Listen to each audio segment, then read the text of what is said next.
Good morning बच्चों।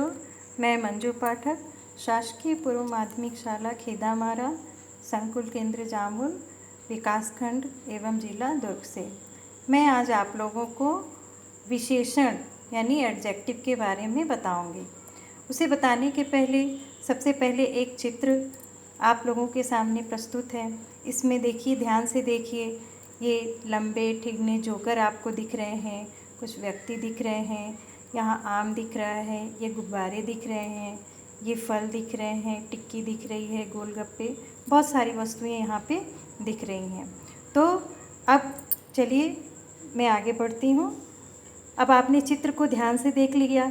अब इसमें देखिए, कहीं पे आपको रंगीन गुब्बारे दिख रहे हैं, कहीं पे लाल नीले पीले हरे गुब्बारे दिख रहे हैं, कहीं ठंडी चुस्की बिक रही है, कहीं रसीले फल, मीठे आम, खट्टे संतरे, स्वादिष्ट जूस, चटपटे गोलगप्पे, गर्म टिक्की और गुलाब जामुन, कहीं लंबे ठिगने जोकर खेल दिखा रहे हैं।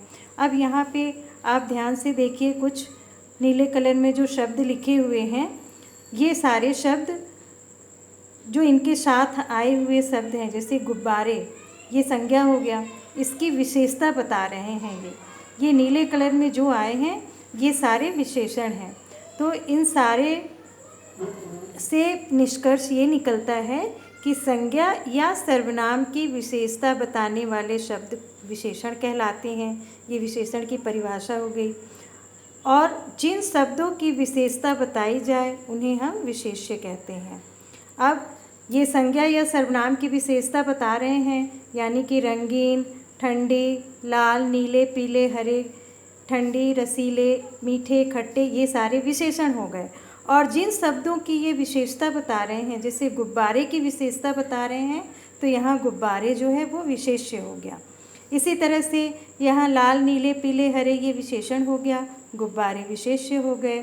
ठंडी चुस्की, तो यहाँ ठंडी विशेषण हो गया, चुस्की यहाँ पे विशेष्य हो गई। इसी तरह से रसीले फल, रसीले विशेषण हो गया और फल यहाँ पे विशेष्य हो गया। तो इस तरह से विशेष्य और विशेषण को आपने समझ लिया कि जो शब्द संज्ञा या सर्वनाम की विशेषता बताएं उन्हें हम विशेषण कहते हैं। अब विशेषण होते कितने प्रकार के हैं, ये हम आगे जानेंगे। तो विशेषण जो होते हैं वो 4 प्रकार के होते हैं: गुणवाचक विशेषण, संख्यावाचक विशेषण, परिमाणवाचक विशेषण और सार्वनामिक विशेषण। पहला, गुणवाचक विशेषण। संज्ञा या सर्वनाम के किसी गुण, आकार, रूप, स्वाद, रंग, दशा आदि का ज्ञान कराने वाले शब्द गुणवाचक विशेषण कहलाते हैं। जैसे सुंदर, विशाल, सलोना, मीठा, लाल, इस तरह से इत्यादि। कुछ विशेषण जो हैं इस यहाँ पे दिए हुए हैं, जैसे गुण दोष के आधार पे, जैसे अच्छा, बुरा, सरल, परिश्रमी, ईमानदार। अब इसे हम संज्ञा सर्वनाम के साथ जोड़ सकते हैं, जैसे अच्छा व्यक्ति, बुरा व्यक्ति, सरल व्यक्ति, परिश्रमी किसान, ईमानदार शिक्षक, सच्चा व्यक्ति इत्यादि। रंग के आधार पे काला कपड़ा, पीला कपड़ा, नीला आसमान, हरे पत्ते इत्यादि। आकार के आधार पे छोटा, बड़ा, गोल, ऊंचा, इस तरह से आप इसे देख सकते हैं कि काल के आधार पे भी हमने यहाँ पे लिखा हुआ है। इसे चाहे तो आप नोट कर सकते हैं। अगला है संख्यावाचक विशेषण। संज्ञा या सर्वनाम की संख्या संबंधी विशेषता बताने वाले शब्द संख्यावाचक विशेषण कहलाते हैं। जैसे यहाँ पे कुछ केले दिख रहे हैं, कुछ अंगूर आपको दिख रहे हैं, आम, रोटी, सेब, यहाँ पे कुछ दुकानदार फल वगैरह सब्जियाँ बेच रहा है। तो मैंने 1 रोटी, 2 केले, आधा आम, 10 अंगूर और कुछ बेर खाए। तो यहाँ पे आप संख्या देख रहे हैं, इसलिए इसे संख्यावाचक विशेषण कहते हैं।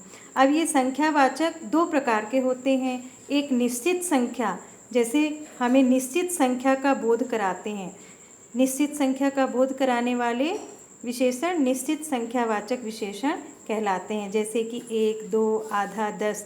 यहाँ पे हमें संख्या पता है कि कितनी है। और अगला है अनिश्चित संख्यावाचक विशेषण। संख्या में गिने जाने योग्य होते हुए भी जो शब्द अनिश्चित संख्या का बोध कराएं वे अनिश्चित संख्यावाचक कहलाते हैं। जैसे मैंने कुछ केले, थोड़े संतरे, कुछ एक ककड़ियाँ और ढेर सारे अमरूद खाए। यहाँ पे हम देखते हैं कि केले को हम गिन सकते हैं, लेकिन फिर भी हमने यहाँ पे कुछ लिखा हुआ है, हमें संख्या का पता नहीं है, इसलिए ये अनिश्चित संख्यावाचक विशेषण हो जाएगा। अगला है परिमाणवाचक विशेषण। संज्ञा या सर्वनाम की माप तोल संबंधी विशेषता बताने वाले शब्द परिमाणवाचक विशेषण कहलाते हैं। जैसे कि यहाँ पे आप एक चित्र देख रहे हैं, यहाँ हलवाई की दुकान है। अब यहाँ पे दूध जो है वो 2 किलो, आधा किलो चीनी, 3 पाव घी, 2 मीटर कपड़ा, चुटकी भर मैदा और ज़रा सा नमक मंगवाया है। तो इस तरह से यहाँ पे जो नाप तौल की वस्तुएं होती हैं वे परिमाणवाचक में आ जाती हैं। अब इसमें भी 2 प्रकार के होते हैं। एक निश्चित परिमाणवाचक, जिसमें हमें परिमाण का निश्चित माप तोल बताने वाले विशेषण का पता होता है कि हमें कितनी मात्रा में कौन सी वस्तु लेनी है, जैसे 2 किलो, आधा सेर, 3 पाव इत्यादि। अनिश्चित परिमाणवाचक, जो विशेषण किसी संज्ञा या सर्वनाम का अनिश्चित या अनुमान से परिमाण बताए वे अनिश्चित परिमाणवाचक विशेषण कहलाते हैं। जैसे चुटकी भर, रत्ती भर, थोड़ा सा इत्यादि। अगला है सार्वनामिक विशेषण। जब कोई सर्वनाम विशेषण के रूप में प्रयोग किया जाता है तो उसे सार्वनामिक विशेषण कहते हैं। जैसे वह लड़का नर्तक है। अब यहाँ पे लड़का की विशेषता वह बता रहा है और वह यहाँ पे सर्वनाम है, तो यहाँ पे इस सर्वनाम का प्रयोग हम विशेषण के रूप में किए हैं, इसलिए ये सार्वनामिक विशेषण हो गया।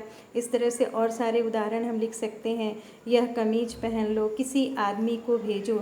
यहाँ पे यह और किसी, ये दोनों सर्वनाम हैं जो कि विशेषण के रूप में प्रयोग हुए हैं, अतः ये यहाँ पे सार्वनामिक विशेषण कहलाएंगे। धन्यवाद।